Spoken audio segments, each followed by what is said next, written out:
आप शब्द सुनाएंगे कोई? गला नहीं ठीक, हाँ? गला ठीक नहीं। क्या कहते हैं? नहीं,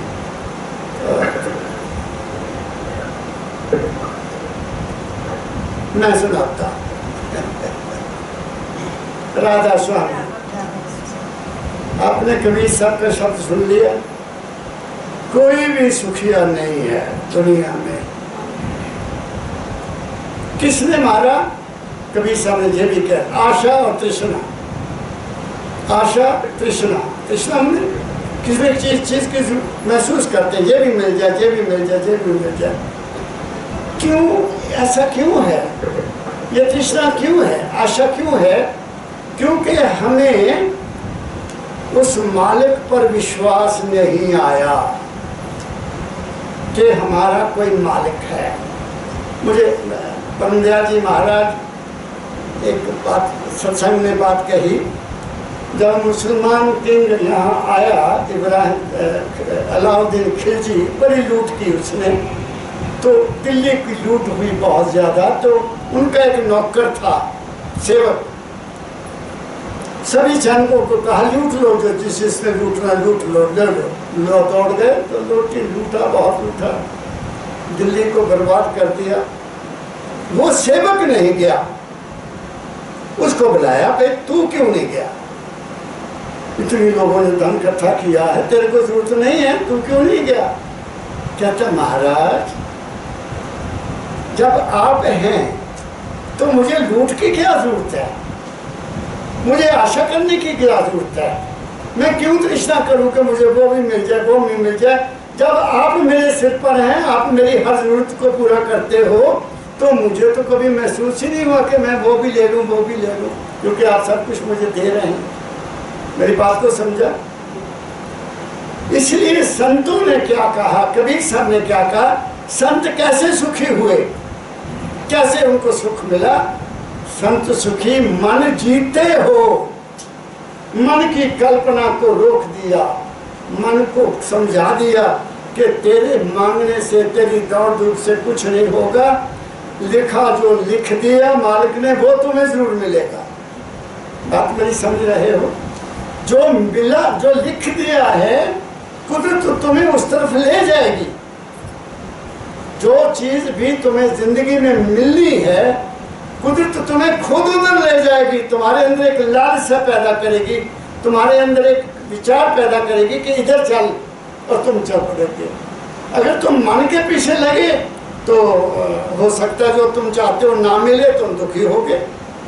तो इसलिए जो संतों ने कहा, इसलिए गुरबाणी में भी लिखा, मन को बेचे सतगुर पास, जिस सेवक के कार्य रास, उसको कुछ मांगने की जरूरत नहीं पड़ती। जैसे मैंने सुबह कहा, मुझे कभी मांगने की जरूरत ही नहीं पड़ी ना, क्योंकि 18 साल की उम्र में विश्वास हो गया था कि ये बाबा फकीर नहीं है, ये मालिक कुल है, और मुझे इन्होंने अपने श्री चरणों में बुलाया है। मैं अपनी मर्जी से तो आया नहीं, इसलिए मुझे क्या चिंता, किस बात की चिंता। और जो वो करते गए, मैं जिधर वो लगाते गए, मैं लगा रहा और आपके सामने बैठा। मेरी बात समझ गए? इसलिए आज मैं आपको एक शब्द सुनाता, कबीर साहब का शब्द निकालो। क्या है शब्द का नाम? मानुष जन्म सुधार। तू जन्म को कैसे सुधार सकता है? जैसे ये दुख बताया ना कबीर साहब ने कि सब दुखिया है, राजा भी दुखिया, जमीन भी दुखिया, साधु भी दुखिया, जोगी भी दुखिया, तपस्वी भी दुखिया, जहाँ तक ये कह रही है कि ब्रह्मा विष्णु महेश भी दुखिया, वो भी नहीं बचे। और हम उनकी पूजा करते हैं कि नहीं करते? जब वो दुखी हैं तो तुम्हें क्या देंगे? उनके तो गल में फांसी है, उनको तो ड्यूटी लगी हुई कि तुम ये करो, तुम ये करो, तुम ये करो। उनको जन्म नहीं मिलेगा। आप मेरी बात समझिएगा। शास्त्र कहते हैं कि जो देवता हैं, जो सुर हैं, वो तरसते हैं कि हमें भी मानव का जन्म मिले, हम भी अपने मालिक के साथ जाकर मिल जाए। वो मालिक को नहीं मिल सकते, केवल एक इंसान है जो उसको मिल सकता है। कैसे? जन्म सुधार कर। जन्म कैसे सुधरेगा? सभी संतों ने लिखा, सभी संतों ने सत्संग दिए, कबीर साहब ने सब कुछ लिख दिया, गुरु नानक साहब ने सब कुछ लिख दिया, स्वामी जी महाराज ने सब कुछ लिख दिया, मेरे बाबा फकीर ने डंके की चोट पर 95 साल तक इस दुनिया को समझाया, लेकिन किसी ने कुछ नहीं माना। और अंत में पता क्या कहा उन्होंने, आखिरी जो शब्द उन्होंने यहाँ कहते थे 80-81 में, बेकदरा नाल दोस्ती तैकू लाई हंस, कहा करते थे, बेकदरा नाल दोस्ती तैकू लाई हंस, मास मास तेरा कामा खादा ते गलियां रो गए पंख। कितना दर्द था उनके अंदर में, कितना दर्द था कि इस दुनिया नाल प्यार करने नाल कुछ नहीं मिलना, क्योंकि ये तो गिद्ध है, गिद्ध कौवे हैं, चमच लेते हैं आपको खाते हैं, इसलिए मांस खाते हैं ये तुम्हारा, और तुम्हारी हड्डियां जो है वो कहाँ पर पंख, कहाँ पर गलियों में भर गए। सभी संतों ने ये दुख महसूस किया। दाता दयाल जी महाराज ने लिखा, क्या कहा उन्होंने, सुनते नहीं है गाफिल दुनिया के मेरा कलाम, ये दुनिया वाले मेरी बात को सुनते नहीं है। बेदार होके कहता हूँ तबीर ख्वाब की, मैं जागता हुआ, समझता हुआ, विवेक रखता हुआ, अनुभव रखता हुआ दुनिया को समझा रहा हूँ, लेकिन मेरी बात भी कोई नहीं सुनता। सब संतों ने यही कहा, लेकिन दुनिया क्यों नहीं मानी? क्योंकि ये कलयुग है, काल की दुनिया है, काल है समय। हम समय के साथ साथ हर समय बदलते रहते हैं, सुबह और दोपहर को और शाम को और रात को, और हमारा मन बदलता रहता है, ठहरता नहीं। जब मन ही नहीं ठहरता तो तुम्हें मिलेगा क्या? जब तक ठहरोगे नहीं कुछ नहीं मिलेगा। इसलिए कबीर साहब की वाणी आपको सुनाता हूँ कि हमें सुख कैसे मिलेगा, हमें तुम्हारे दुख कैसे जाएंगे, हमारी मनोकामनाएं कैसे पूरी होगी कौन सी? जो अलॉटमेंट हो गई हुई वो ही मिलनी है, उससे ज़्यादा नहीं, उससे ज़्यादा नहीं। मुझे एक बात फिर याद आ गई इसको शुरू करने से पहले। परम दयाल जी महाराज ने कहानी सुनाई हुई है, उनके मुखारबिन से मैंने यहाँ बैठ कर सुनी हुई। पाकिस्तान में तब तो हिंदुस्तान सारा था ना, पाकिस्तान था ही नहीं। अब पाकिस्तान कहाँ था, अफगानिस्तान भी नहीं था, ये भूटान वगैरह कुछ भी नहीं थे, सब इंडिया था, भारत ही भारत था। तो वहाँ पाकिस्तान में बहुत बड़े संत की कोई कब्र है, मज़ार उसको कहते हैं उर्दू में। तो वहाँ हर साल बहुत बड़ा मेला लगता था, जैसे हमारे बैसाखी पर हमने भी लगाना जहाँ, ऐसे ही देश में बड़ी जगहें हैं जहाँ हर साल कोई ना कोई बड़े त्यौहार होते हैं। तो वहाँ एक त्यौहार लगता था हर साल, तो वहाँ उसके पीर की अजमत को मानते हुए बड़े बड़े गायक वहाँ जाते थे। कव्वाली जानते हैं ना, वो बहुत मस्ती से वहाँ गाते थे। जैसे अजमेर में एक दरगाह है, मोहम्मद चिश्ती साहब की दरगाह, मैंने वो देखी है। वहाँ भी बड़े बड़े गायक आकर वहाँ उनकी सिफ्त गाते हैं। तो वहाँ भी आए हुए थे। वहाँ एक लड़की थी और वो भी उस पीर को मानती थी। उसने अपने मन से लिखा हुआ एक शब्द गाया, बहुत लगन से गाया, और वो पीर बहुत खुश हुआ जो वहाँ संत बैठा था। जब वो लड़की गा के बैठ गई तो उसने कहा, बेटी आपने मुझे प्रसन्न कर दिया, आपने दाता की बहुत प्रशंसा की है, आपने गुण गाया है, तुम मांग क्या मांगती है? तुम मांग, जो मांगेगी मिलेगा। वो कहती, महाराज पीर जी मुझे मालिक ने बहुत कुछ दिया, मुझे कुछ नहीं चाहिए। उसने फिर कहा कि मांग ले, मैं बहुत खुश हूँ। उसने कहा, पीर जी मुझे मालिक ने बहुत कुछ दिया, मुझे कुछ नहीं चाहिए। जब उसने तीसरी बार फिर कहा मांग ले, तो उस लड़की ने उस पीर को कहा, उस साधु को कहा कि अगर आप इतने प्रसन्न हैं महाराज, तो आप मुझे वो दे दीजिए जो मेरी किस्मत में नहीं है, वो दे दो जो मेरी किस्मत में नहीं है, और वक्त से पहले दे दो, समय से पहले। अगर साल के बाद वो चीज़ मिल रही मुझे अभी दे दो। ये दो बातें उस लड़की ने उस महात्मा को कही और वो उठकर अपने कमरे में गया। अपने कमरे में गया और अपने कमरे में जाकर उसने अपना मुंह काला कर लिया।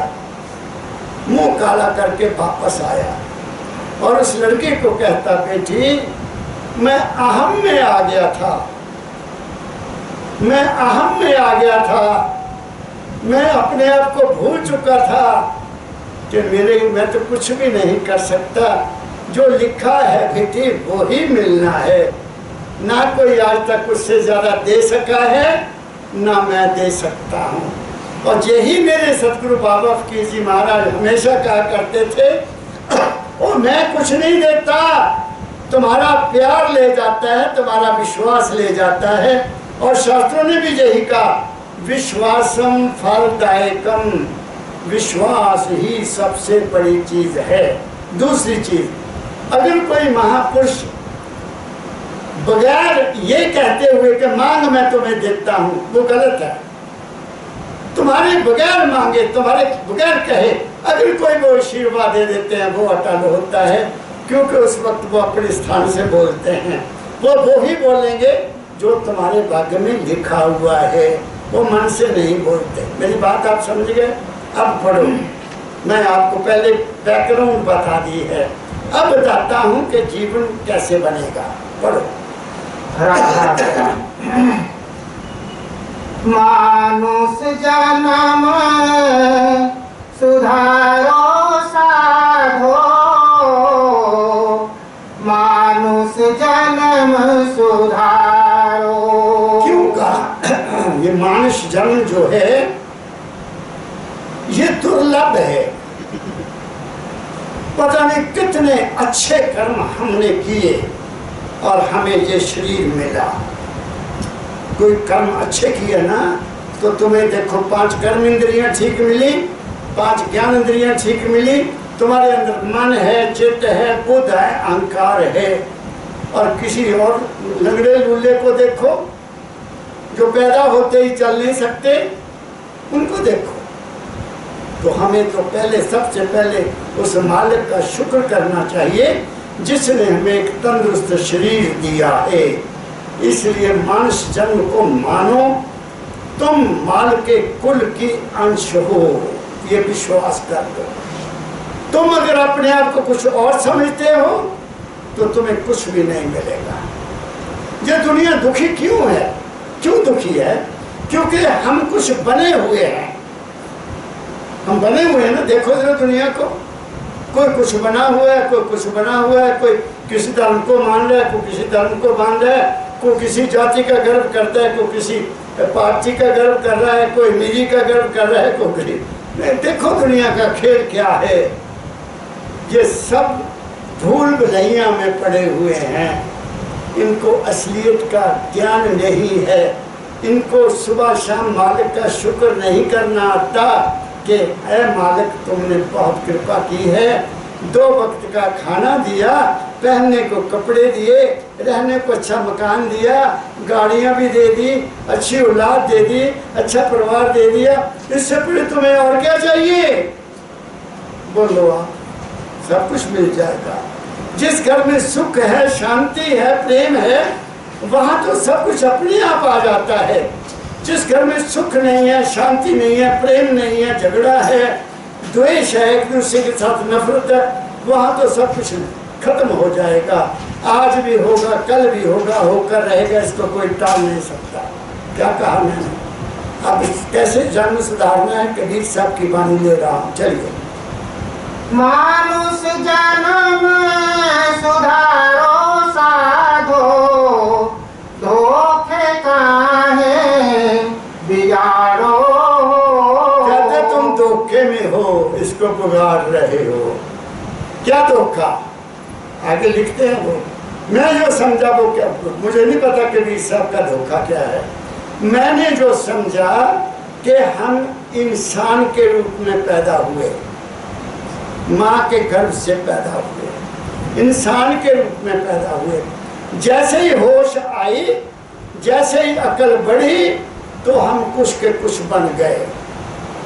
बने हुए ना, देखो जरा, मैं किस किस का नाम लूं, किस धर्म का नाम लूं, किस मंदिर का नाम लूं, किस धर्म स्थान का नाम लूं?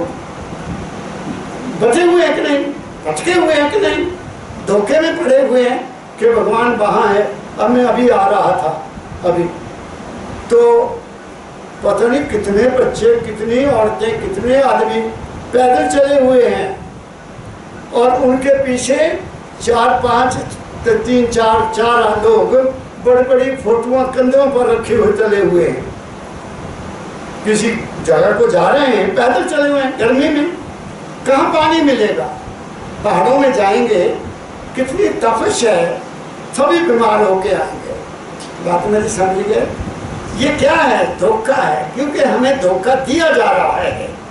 दुकानें खुली हुई हैं मेरे देश में, धर्म की दुकानें, ये ज्योतिषियों की दुकानें। मेरे दादा ने तो सीधा कहा, मेरे देश को सबसे ज्यादा लूटने वाले कौन हैं? सबसे ज्यादा, बुरा मानो चाहे अच्छा मानो, सबसे ज्यादा लूटने वाले मेरे देश में आजादी के बाद राजनीतिज्ञ हुए हैं, पार्टियां हैं हमें लूटने वाली। दूसरे नंबर पर ये जो ज्योतिष लगाते हैं या अपनी दुकानें खोल के बैठे हुए, ये 2 नंबर के सबसे ज्यादा लुटेरे हैं। और तीसरे नंबर पर अंधविश्वास, धर्म के नाम पर, देवियों के नाम पर, देवताओं के नाम पर हम सब लुट रहे हैं। जबकि ऐ इंसान, तू क्या है? तू क्या है? तू है नर नारायणी देह में तू आया हुआ है। तू अशरफ मखलूकात है। तू कौन है? तू टॉप ऑफ द क्रिएशन है। तेरे मुकाबले में तो दुनिया में और कोई है ही नहीं, ना जीव है ना जंतु है, सब आपसे डरता है, सब डरते हैं। एक तरखान था, तरखान जंगल से लकड़ी लाया करता था। उसका लड़का कहता, पापा मुझे भी सिखा दो कुछ काम, मैं भी लाया करूँगा लकड़ी। कहते, बेटे जितनी मर्जी लकड़ी ले आना, लेकिन एक ख्याल रखना, शेर से बचकर रहना, शेर से। अब उसने कोई शेर देखा तो था नहीं, कहाँ शेर देखा था उसने? तो वो जंगल में लकड़ी काटने गया तो उसने हाथी देखा। हाथी देख के दौड़ के आ गया। पापा बहुत बड़ा देखा मैंने, इतना बड़ा सूंड था, ऐसे कर रहा था। वो शेर तो नहीं था, और नहीं बच्चा, वो शेर नहीं था, वो नहीं शेर था। फिर गया, फिर देखा जैबरा देखा, बड़ी ऊंची गर्दन उसकी, तो दौड़कर घर को आ गया। कहता, बाबा आज मैं बड़ा ही देखा होता, पक्का ही शेर था, वो तो ऊपर से पकड़ लेता था सबको। अच्छा, कहता चलो 2-3 मिसालें मैं आपको दे रहा हूँ। एक दिन क्या हुआ कि शेर का बच्चा कहीं आ गया, तो उसने उसको पकड़ा और उसने दरख्त को काट कर उसने खुद बना दी और उसके आगे दरवाजा लगा के उस बच्चे को वहां बंद कर दिया। उस बच्चे को वहां बंद कर दिया और आया लकड़ियां। पापा आज तो ना मैंने एक बड़ा सुंदर जानवर देखा, मैंने उसको पकड़ कर ना, मैं घर नहीं लाया उसको, तो मैंने उसको बड़े दरख्त के काट करके उसमें उसका पिंजरा बना के वहां बंद कर दिया। कहते, अच्छा बच्चा, कुछ और तो नहीं था? नहीं, कुछ और नहीं था, बच्चा था, छोटा सा बच्चा था, मुझे नहीं पता वो क्या था। तो कहते, चल मुझे दिखा। वो साथ गया, कहता, यही है शेर का बच्चा, जब ये बड़ा होगा ना तो तुम्हें एक ही झपट में मारकर खा जाएगा। तो क्या मैं कहना क्या चाहता हूँ? मैं कहना क्या चाहता हूँ, हम शेर के बच्चे हैं। हमें इन पखंडियों ने अपनी अपनी खुड्डे बनाई हुई हैं और हमें पकड़कर वहां बंद किया हुआ है। हम वहां से निकलते नहीं। क्या कहा मैंने? मैं दर्द से बात ये कह रहा हूँ, दर्द से बात कह रहा हूँ। शेर के बच्चे, मेरे दादा कहा करते थे तुम शेर के बच्चे हो, तुम शहनशाह के बच्चे हो, लेकिन तुम भटके हुए हो, तुम धोखे में हो। वहाँ ये मिल जाएगा, वहाँ मैं आपको फॉरन का वहाँ क्या है, they believe only in one thing, that is work is worship. काम ही पूजा है, बाकी कुछ भी नहीं है। काम हम क्या करते हैं, काम हम करते हैं, लेकिन हमारी नीयत ठीक नहीं है।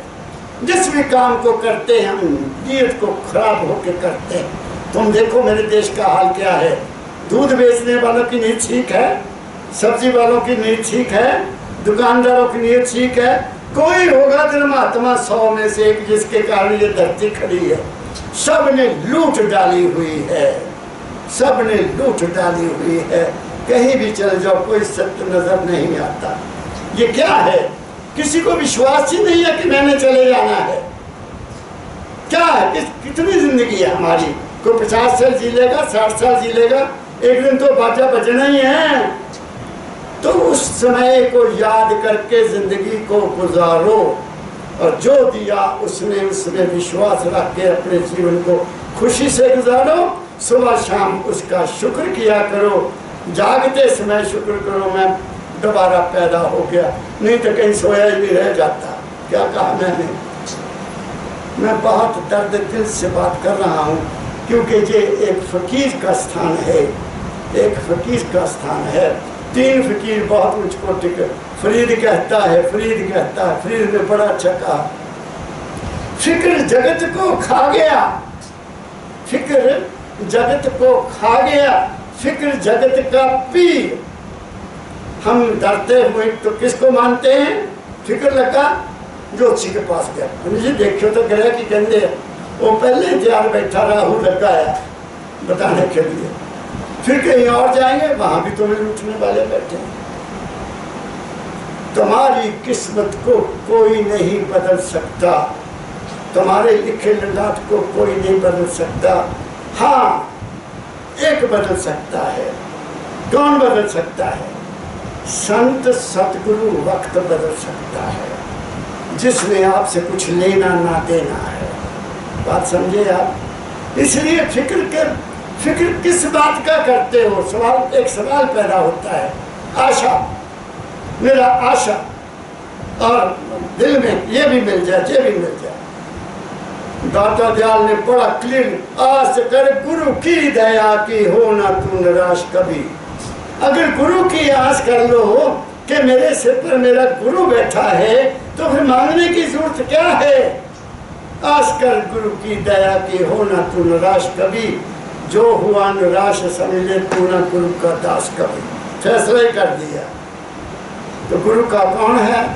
सेवक, जो कभी निराश नहीं होता, जो आशावान है, जिसके मन में विश्वास है कि मेरा मालिक है, और जो वो कर रहा है वो मेरा भला ही कर रहा है, मेरा कभी बुरा हो नहीं सकता।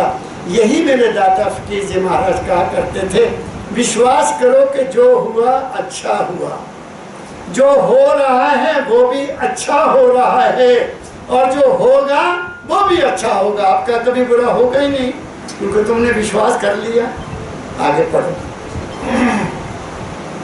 ऐसा समय बहुरी नहीं पई हो, फिर पढ़ो। ऐसा समय बहुरी नहीं पई हो, जन्म जुआमती हारो, धोखे काहे बिगाड़ो। अब कबीर साहब कहते हैं ऐसा समय दोबारा नहीं आएगा। अब तुम खुद सोच लो, जो अब समय है ये कल को नहीं रहेगा, जो कल था वो आज नहीं है। तो जो भी समय तुम्हें मिला उसको तुम क्यों बर्बाद करते हो? क्यों बर्बाद करते हो? जब भी समय मिले जो भी काम करो उस मालिक के नाम पर करो। जब भी खाने बैठो उस मालिक को अर्पण करके खाओ। जब खाना खत्म हो जाए तो उसका शुक्र करो। काम पर जा रहे हो, ये समझो कि मैं तेरे काम पर जा रहा हूँ, मेरा तो है ही नहीं। क्या कह रहा हूँ मैं आपको? कोई समाधि लगाने की जरूरत नहीं है। मेरे दादा बाबा फकीर ने तो रास्ता ही बहुत क्लियर कर दिया, बहुत साफ कर दिया।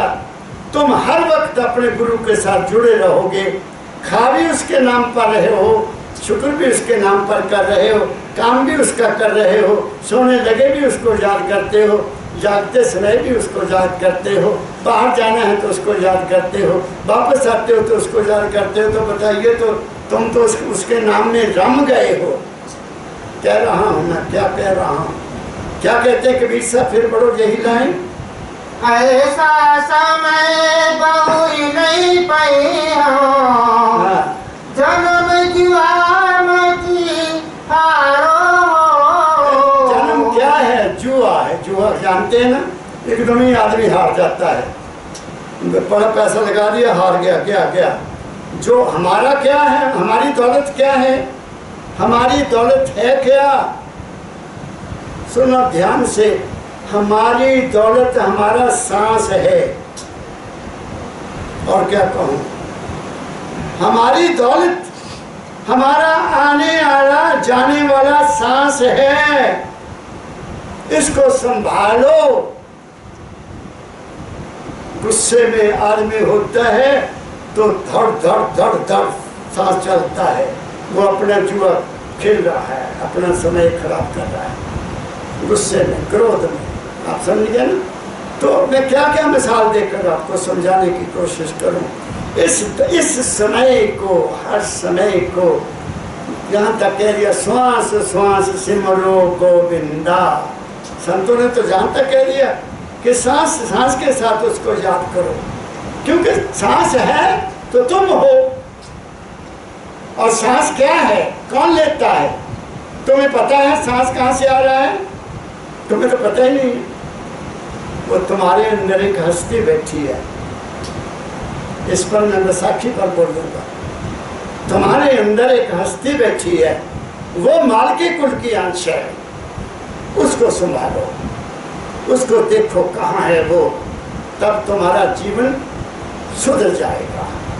जब तक मन में है तब तक हम धोखा खाएंगे, मन की जंजीरों में बंधे रहेंगे।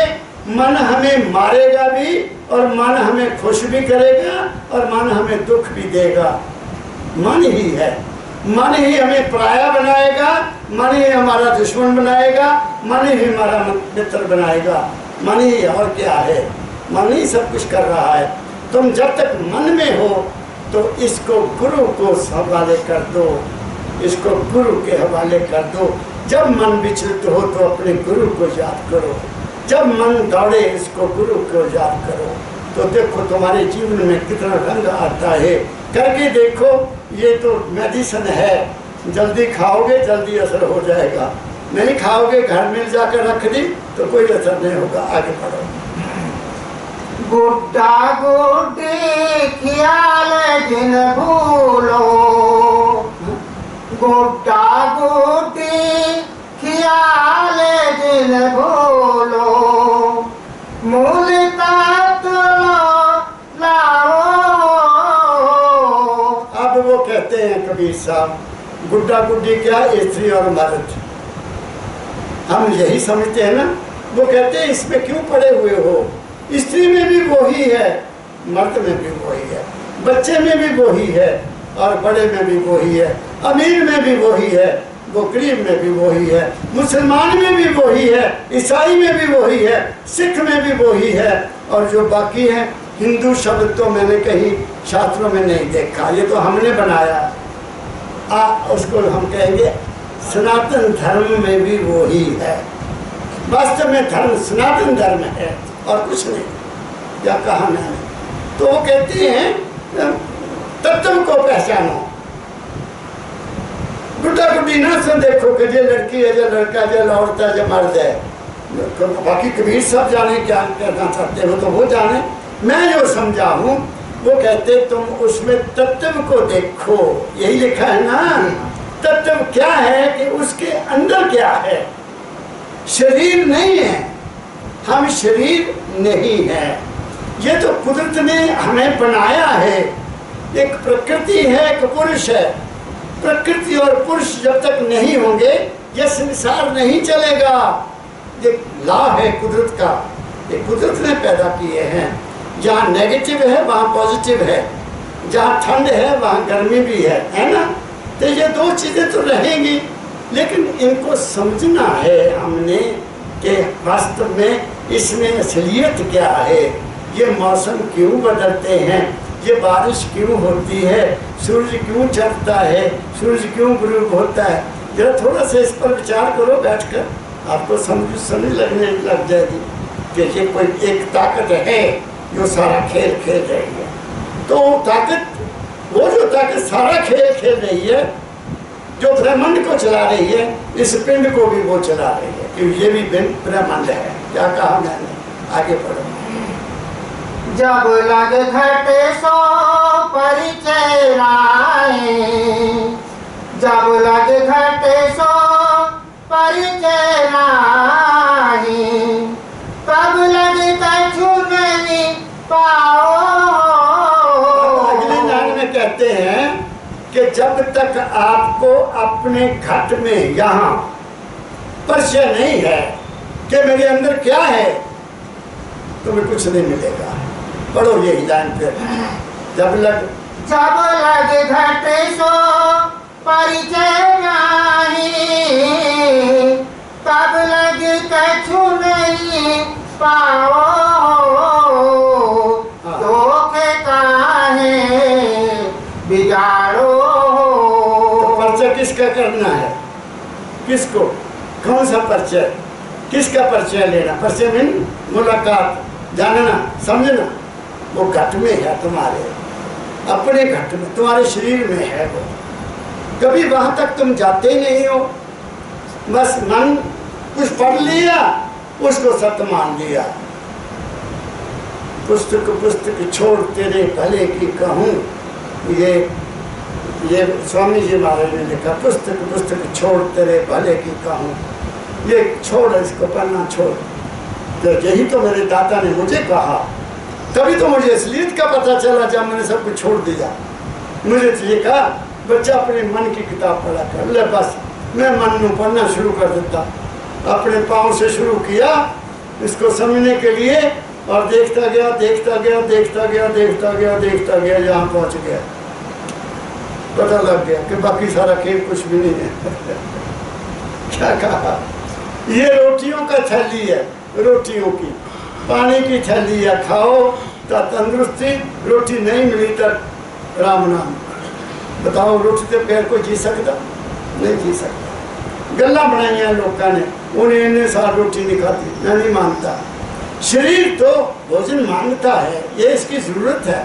पत्ते नहीं, कबीर साहब ने तो खंडन किया कि पत्ते खा रहे हो तुम्हें भगवान ने रोटी दी, तुम वो क्यों नहीं खा रहे। तुम शरीर के ऊपर राख लगा रहे हो, भगवान ने कपड़े दिए, तुम वो क्यों नहीं पहनते भाई। बहुत अच्छा लिखा हुआ है, कबीर साहब ने तो क्लियर किया हुआ है। तो इसलिए अपने घट में देखो क्या है, उल्टा घड़ा है ये, उल्टा घड़ा, उल्टा कुआं है, इसमें उल्टे होकर चलना पड़ेगा। उल्टे होकर चलोगे तो तभी।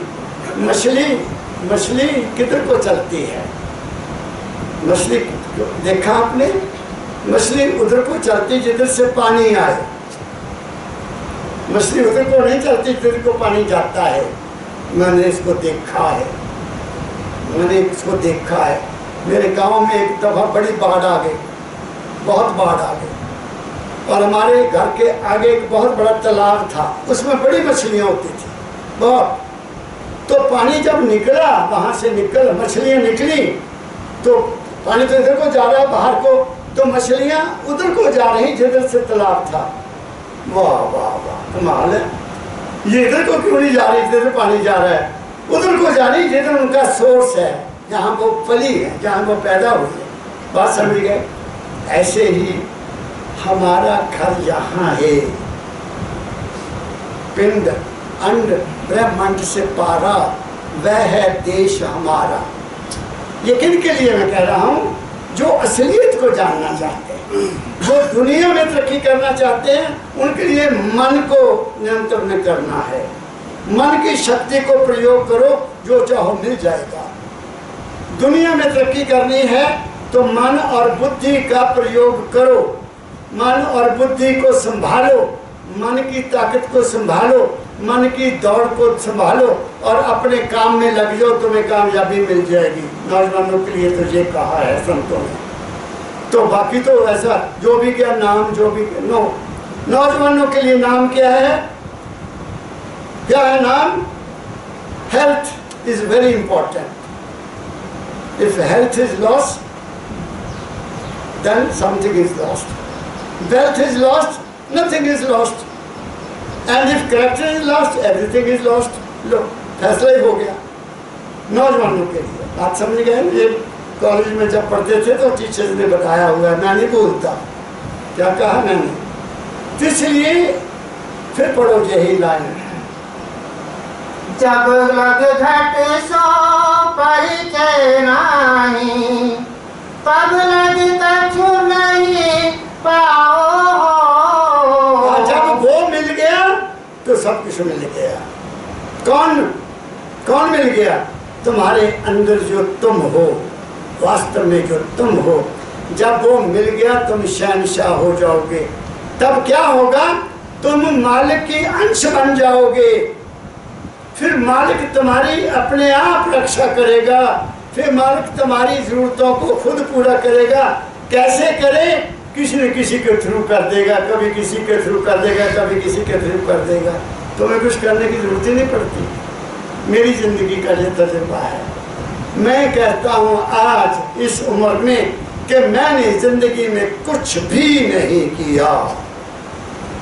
जो कुछ किया उस मालिक ने किया, उसने ही किया, और मैं तो केवल एक साधन बनकर रह गया हूँ। मैं कुछ नहीं किया है। आपको सत्य बताता हूँ, मैं दाता के दरबार में बैठा हूँ। 6ठी क्लास से लेकर जब मैंने समझा कि गुरु को कौन है, गुरु कहाँ मिलेगा, वो मिल गए और उसके बाद मेरी जिम्मेदारी सारी खत्म हो गई। क्या कहा मैंने? आगे बढ़े। तीरथ व्रत आवे जप तप संयम। सुन लो। तीरथ व्रत आवे जप तप संयम, या करनी मत भूलो।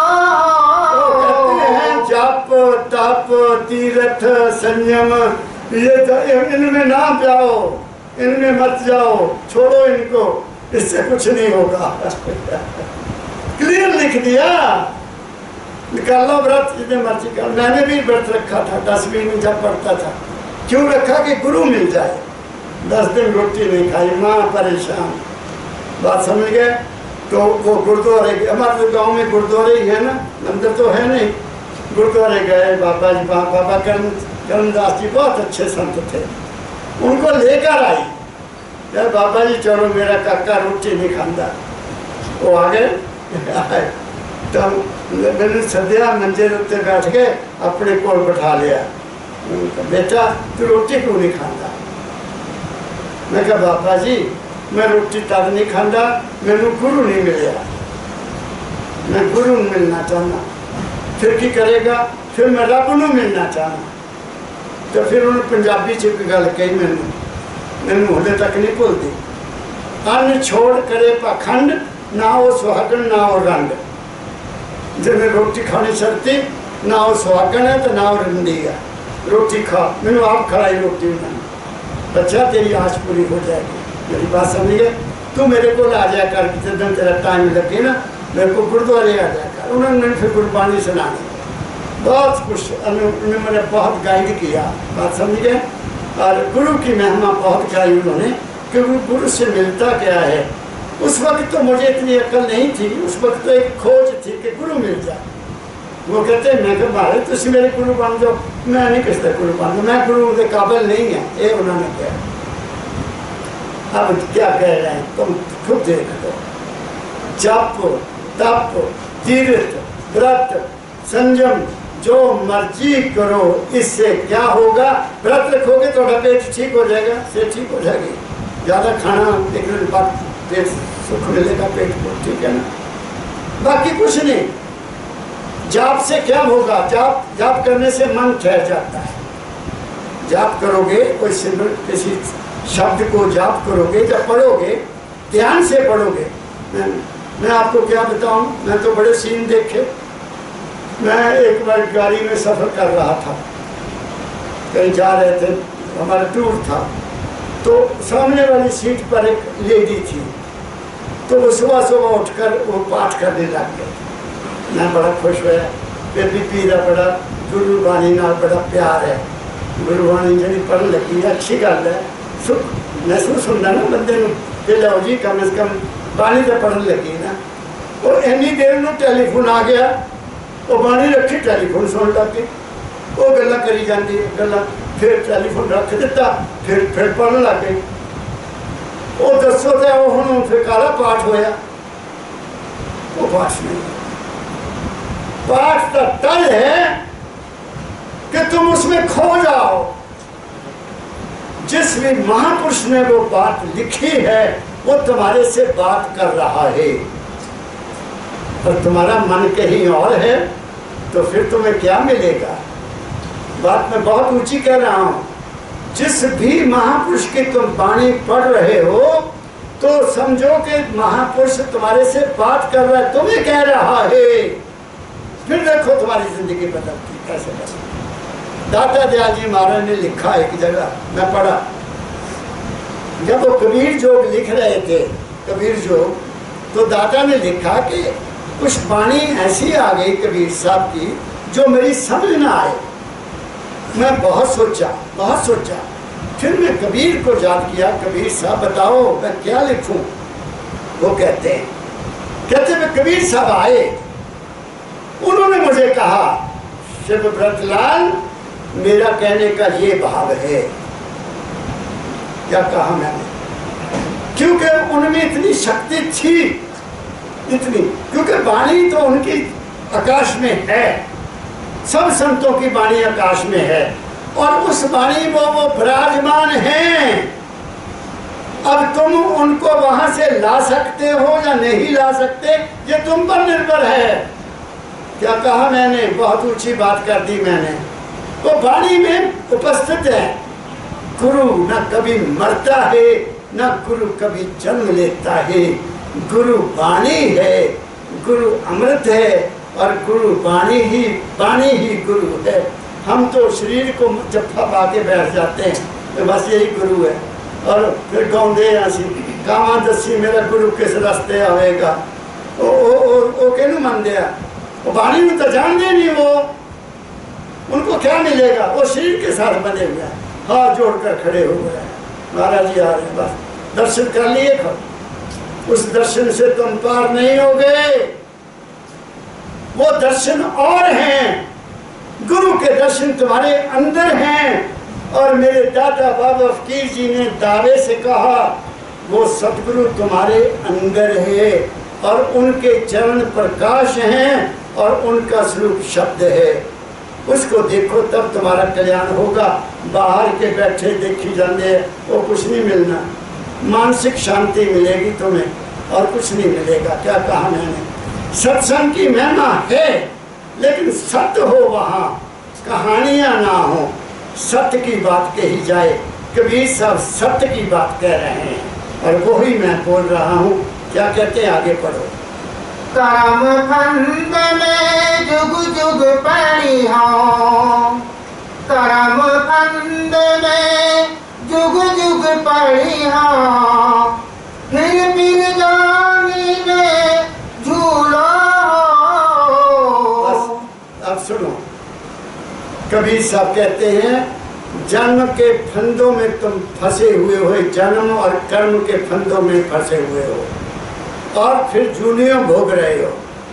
और ये यूनी जो हमें मिली, आप मेरी बात को गौर से सुनना, हम यहाँ क्यों आए? हमारे पास कुदरत ने 2 किताबें दी हुई हैं। बात को सुनना जरा ध्यान से, सूक्ष्म रूप से बात कर रहा हूँ। हमारे पास एक किताब बिल्कुल खाली है, डायरी, डायरी जानते हो ना, एक डायरी बिल्कुल खाली है। एक डायरी वो है जिसमें हमने पिछले जन्म में कर्म किए हुए हैं। अशोक समझ रहा है? एक डायरी वो है जिसमें हमने पिछले जन्म के अच्छे या बुरे कर्म किए हुए हैं, और एक डायरी वो है जो बिल्कुल खाली है। कुछ करनी, कुछ कर्मगत, कुछ पूर्वले लेख।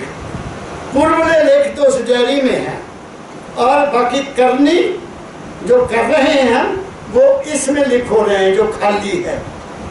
आप समझ गए?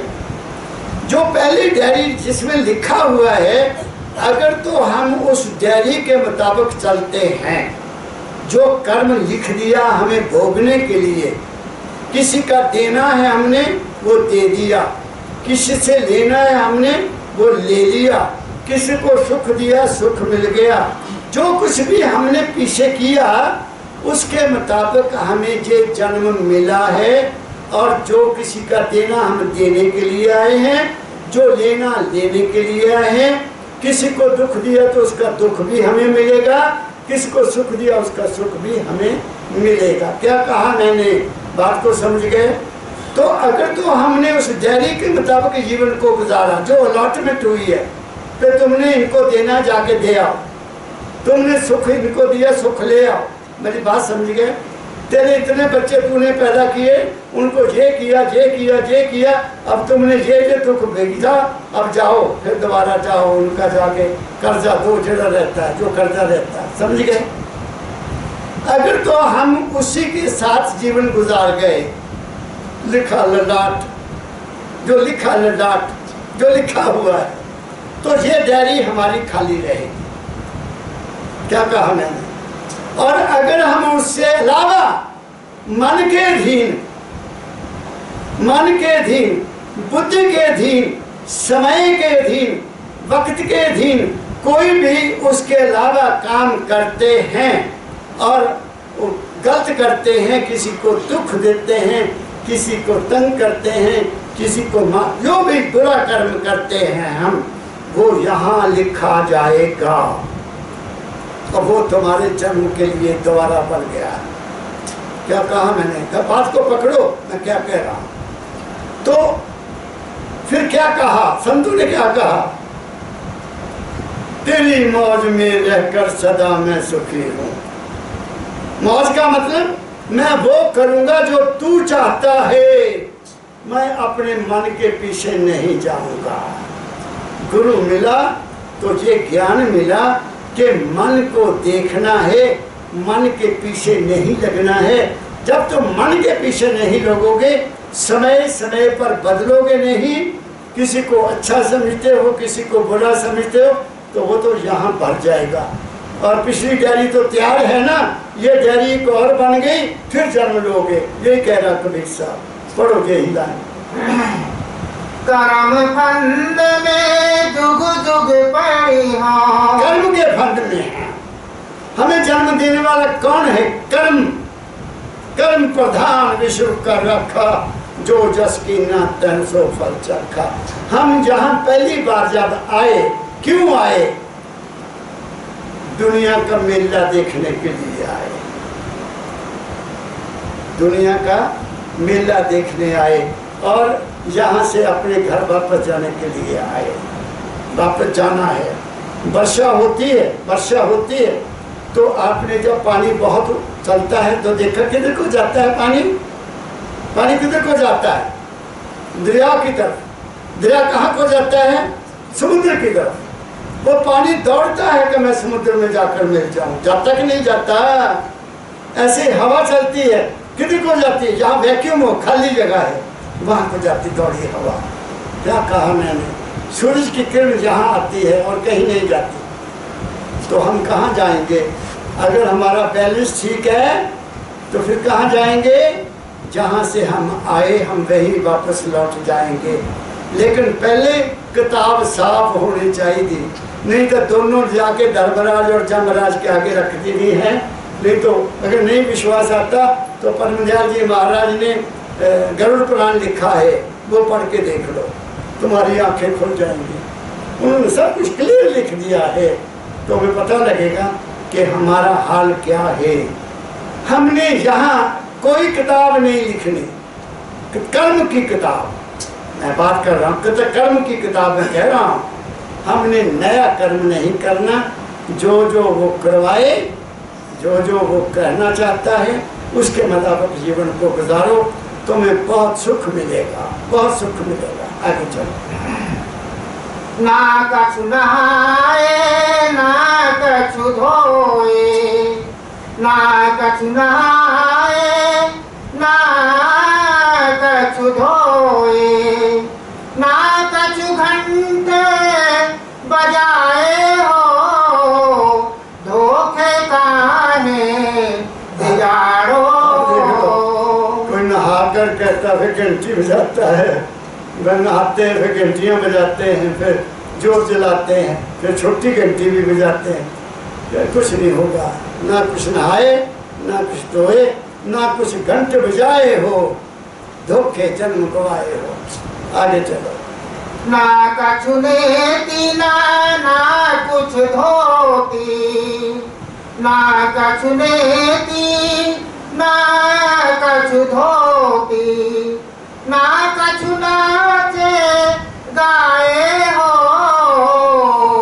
धोखे काहे बिगाड़ो। कहते हैं नेति धोती, ये योग की बात आ गई है कि धोती पहनो, नेति करो, रस्सी डालकर सांस को ऐसे साफ करते हैं, नेति धोती करते हैं, उससे नहीं। फिर आगे क्या कहा? ना कुछ नेति ना कुछ धोती, ना कुछ लेती ना कुछ धोती, ना कछु नाचे गाए हो। हाँ, नाचने गाने से भी कुछ नहीं होगा। देखा नहीं कहीं तो ओ हो बड़ी बड़ी बावरियां रखी हुई हैं, हाँ बड़ी बड़ी बावरियां। कभी कभी मैं देख लेता हूँ ना कि दुनिया में क्या होगा, और बड़े बड़े तिलक लगाए हुए हैं। और छोड़ो तो लड़कियां बन गई है ऐसी गुरुआं, छोटी छोटी लड़कियां 12-13 रहते, वो भी कथा करती है और बस तालियां बजती हैं, नचते हैं, औरतें अलग नाचती हैं, आदमी अलग नाचते हैं। क्या पखंड है ये।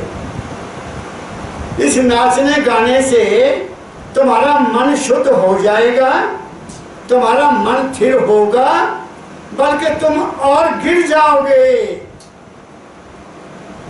बाबा जी महाराज ने एक बात बताई, परम दयाल फकीर जी महाराज ने। कहते एक आदमी बड़ा नाचता था, नाचता और नाचते धोती ढीली रखनी उसने, धोती ढीली, और ऐसे नाचना धोती लोकर बल्ले बल्ले कंडा बड़ा भागता है। बड़ी बात समझ गए।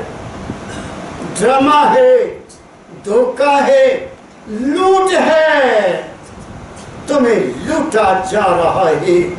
इस लूट से बच जाओ, बैठो आराम से। कैसे? तन थिर, तन थिर, मन थिर। फिर क्या मिलेगा?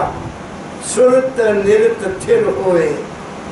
फिर तुम्हारी सुरत जो तुम हो वो शरीर और मन से ऊपर उठ जाएगी। फिर क्या मिलेगा? सुरत निरत थिर होए। कहत कबीर ता पलक को, इस समय का एक पलक, एक पलक, पलक जी आँख चमकी, ये पलक है, कल्प न पावे कोई। इसको पाने के लिए लोगों के युग लग गए, लेकिन गुरु मिल गया तो फिर तो कुछ ना नाच भूल जाता है, ना गाना रहता है, ना नाच रहता, कुछ भी नहीं रहता। तुम वो हो जाते हो जो तुम वास्तव में हो। क्या कबीर साहब ने जन्म बनाने की बात की है, धोखे नहीं बनना, अपना जन्म बनाना। कैसे? कैसे बनेगा? सेल्फ डिसिप्लिन से बनेगा, अपने आप को जानने से बनेगा, इन पखंडों में पड़ने से नहीं बनेगा। इस पखंडों से तुम लूटे जाओगे, तुम्हें किसी जगह का नहीं छोड़ेंगे। क्या कहा मैंने? परमदयाल जी महाराज जी ने बात बताई थी कि एक कर्नल था, वो किसी बड़े गुरु के पास गया, तो गुरु को कहता, महाराज मुझे भगवान के दर्शन करवा देना। उसने कहा हाँ तुम ड्राइवर जानते हो, ड्राइविंग जानते हो? क्या महाराज मैं ड्राइवर रहा हूँ, ड्राइवरी भी की है, तो तुम मेरे ड्राइवर बन जाओ। तो 10 साल वो बड़े गुरु का ड्राइवर बना रहा और उसको भगवान नहीं नजर आया कहीं। वो कहे महाराज दिखाओ कितने है भगवान, और गुरु ने देखा हुए तो बताए भगवान कहाँ है, कौन है भगवान। उसने उस गुरु पर दावा कर दिया, दावा कर दिया। जब गुरु पर दावा हुआ तो चेले तो फिर तड़पुटे, कहा है साडा गुरु बदनाम हो जाना। मेरी बात समझ गए? तो उन्होंने उसके साथ समझौता किया कि रब दे वास्ते तू रौला ना पा, तू 40,000 रुपया ले ला। तो 40,000 रुपया ले लिया। तो महाराज जी को वो मिला, वो आदमी महाराज जी को मिला। तब बड़े रोब न कहना क्या गुरु बने फिर दे आ देखो मैं 40,000 रुपया उनको लिया। तो महाराज ने उसको बोला कि तू क्या बात करता है, तुम्हें भगवान भी अगर आ जाए कि आजा मैं इतने खड़ा मैंने देख रहा, तू नहीं देख सकता। उसका लोग क्या महाराज कहते मैंने उसको बोला तू करेक्टरलेस है, तेरे को कौन भगवान दिखा सकता है, तेरा मन इतना चंचल है, तू गुरु के ही बुराई पर केस कर दिया, तुम्हें कैसे मिलेगा। बात मेरी समझिए। फिर कहते मैंने उसको असलियत बताई, मैंने यहाँ सुना हुआ मकान, मैं वो बात नहीं कहता जो मैंने नहीं सुनी। मेरी बात समझ गए? तो यहाँ तो दुनिया ऐसी है, बंधी हुई है। क्या कहूँ मैं, बाड़े होते थे, बाड़े मुर्गी खाने के भी बाड़े होते हैं, जानवरों के भी डेयरियाँ होती हैं, और क्या नाम है बकरे बकरियों के भी बाड़े होते हैं ना। वो मुर्गियों को एक ही जगह रखते हैं, बकरे बकरियों को रखने वाले भी उसी में रखते हैं। वो अपनी बकरी को दूसरे बाड़े में नहीं जाने देते, नहीं समझे? ऐसे हमारे गुरु हैं। एक का चेला दूसरे गुरु के पास चले गया, उसे मेरे को एक लड़का आ गया यहाँ सत्संग सुना, उस कमरे में मैं बैठा। तो मैंने कहा बेटा आप कहाँ से आए हो? उसने अपना नाम बताया, मैं वहाँ से आया हूँ। मैं क्या कोई सवाल? कहता महाराज मेरे सारे सवालों का जवाब मिल गया। चलो मेरे को रोन लग गया बेचारा, 4-5 दफ़ा आया। तो फिर उन्होंने मैंने टेलीफोन किया, बाबा जी मेरे तो वारंटी कर देते मेरे साथियों ने कि तू गुमराह हो गया, तू गुरु ने धोखा दिता, तू फलाने चला गया, तू नरक में जाएगा। मेरा तो कहना बुरा हाल करता, मेरे दसो। मैं क्या तू मेरे को नहीं आना भाई, जिथे तू लगा उत्थे लगा रहा। मेरे को तो जो बात मैं कही उस पर चल, तेरा कल्याण हो जाएगा। ये तो हाल है, क्या कहा मैंने। इसलिए तुम लोग आजाद होकर रहो, कभी दूसरे तेरे की कभी बात नहीं करना, ना निंदा करनी है, ना चुगली करनी है। जो भी मिले उन सबसे प्रेम से मिलो, जो भी आए उनको प्रेम से मिलो। और ये भी मत कहो कि ऐसी बाबे फकीर दे चेले तब भी तो बुरी नजर ना देखना उन्होंने। अच्छा तू उत्थे जाता है तभी तुम पसंद नहीं करना। मेरी बात मैं बड़ा क्लियर हूँ इस बात को। मेरे बाबे तो दुनिया बहुत डरती है, समझ गए ना, क्योंकि सच का डंडा सीधा उन्हें हाथ से। इसलिए ये क्या कह रहे हैं कबीर साहब, मैं तुम्हें कबीर बता रहा हूँ, मैं तुम्हें फरीद बता रहा हूँ, मैं तुम्हें गुरु नानक साहब की बाणी बता रहा हूँ, मैं तुम्हें अपने सतगुरु की बाणी बता रहा हूँ। फिर भी अगर धोखे में रहोगे तो फिर वो जाने और तुम जानो भाई, आगे चलो। सिंह से भी भभूक बटुआ, सिंगी से भी भभूक बटुआ, साईं सांग से न्यारा हो। तो कहते हैं तुमने ये सांग निकाला हुआ है ना, गले में कई तरह की मालाएं डाली हुई हैं, कई तरह के तिलक लगाते हो, कई तरह के तुम चोले डालते हो, ये क्या है? ये तमाशा है। वो इन चीज़ों से न्यारा है, वो उसको इन चीज़ों से कोई मतलब नहीं। तुम लोगों को सिर्फ मेरे पास एक दफ़ा एक साधु आया, ध्यान से सुनना, बहुत साल हो गए, वहीं ऊना में, और अलख निरंजन मैं क्या आभार, मैं क्या निरंजन देखा आपने? उसको मैंने पूछा, औलख निरंजन आपने कहा, आपने निरंजन देखा? कहते आप मुझे सवाल करते हो? मैं कहा मैं सवाल नहीं करूंगा, मैं और भी कुछ कहूंगा। ये क्या क्या ड्रामा बनाया हुआ है तुमने? भगवान ने तुम्हें इतना अंदर से शरीर दिया, तुमने इसको क्या ये भैंसा बने हुए हो? क्या कपड़े पहने हुए तुमने? किस लिए मांगते फिरते हो? तुम अगर संत होते तो तुम अलख निरंजन जानते, निरंजन देखा हुआ होता तो तुम्हें ये मांगने की जरूरत ही नहीं थी। वो गालियां देता चला गया, मुझे गालियां, मैं बड़ा अच्छा किया तूने, गालियां दी, चल जा। आप समझ गए ना मेरी बात को? डराते हैं तुम्हें, धमकाते हैं तुम्हें कि तुम बस डर जाओ। एक लड़का है एक दिन, और जी आपकी किस्मत बहुत ऊंची है। मैं कहते हैं लिखी सी बताया लिखी सी, दौड़ जा, 70 मालूम नहीं था। मेरी किस्मत को तूने क्या जाने? अगर तो मैंने तुम्हें कुछ देना भी होता अब मैं नहीं दूंगा, दौड़ जा। बात समझ गए? सब अखंड है, इससे बढ़िया किसी भूखे को रोटी दे दो, इनको ना दो। ये पता नहीं क्या क्या करते हैं। बात समझ गया मेरी आपको? आगे बढ़े। काहे कबीर मुक्ति जो चाहो, काहे कबीर मुक्ति जो चाहो, मानो शब्द हमारा हो, धोखे काहे बिगाड़ो। क्या कहते हैं? अगर मुक्ति को चाहते हो, मुक्ति है ना? हाँ, अब कबीर साहब ने ऊंची बात कह दी। अगर तुम मुक्ति, मुक्ति क्या चाहते हो? मुक्ति क्या है? एक निर्वाण होता है, एक मुक्ति होती है। निर्वाण क्या है? निर्वाण है, बाण कहते हैं, पंजाबी का शब्द है ये, कठोर पंजाबी का शब्द है। बाण कहते हैं आदत को। और तेन की बाण पई है, इधर तुम माझे मालवे से जाओ ना, वो आदत नहीं कहते। मैं देखा ना, हूँ पता नहीं बदल गई भाषा, क्योंकि 20-25 साल 50 साल 50 मील के बाद भाषा बदल जाती है। ऊना की भाषा पंजाब से मिलती है, हमीरपुर में जाओ भाषा और है, मंडी में जाओ भाषा और है। मैं तो सारे गया ना, धर्मशाला जाओ भाषा और है, वो अलग अलग शब्द हैं। बाण मीन आदत।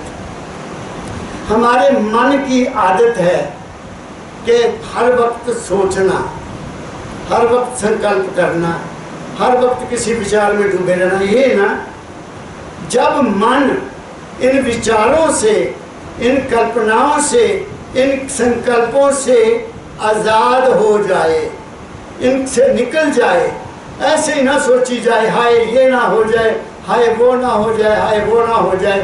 तुम जब भी अपने मन से ऊपर उठ चल जाते हो, तुम्हारा निर्वाण हो गया। तुम्हारी आदत एक बार बार इस भव सागर में डूबने की आदत खत्म हो गई। भव सागर क्या? ख्यालों की दुनिया। बात समझ रहे? अगर तुम ख्यालों की दुनिया से बाहर निकल गए थोड़ी देर के लिए, नाम जपते हुए या सिमरन करते हुए गुरु की मूर्ति से जा मिले, तो तुम्हारा निर्वाण हो गया। क्या कहा मैंने? अब रही मुक्ति।